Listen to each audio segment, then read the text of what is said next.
tüklərimi çəkib çıxardaram. Və bunu eşitmişəm ki, hər bir ağ tükün çəkib çıxarması sayısını artar. Doğrudan ağ tüklərini çəkib çıxarmağı sayısını çoxaldar? Siz də mənə başınızda ağ tük görəndə onu çəkib çıxartmaq istəyirsiniz. Qocalarımız bizi ağ tükün çəkib çıxartmasından çəkindiriblər. Amma bu söz-söhbətlər nə qədər doğrudur?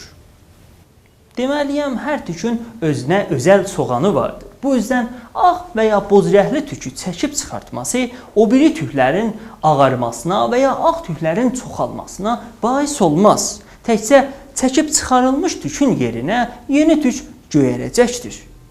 Tükün daim çəkib çıxartması tükün soğanına və kökünə zərər vurar və başda bölgesel yara və ufunətlərə yol açar.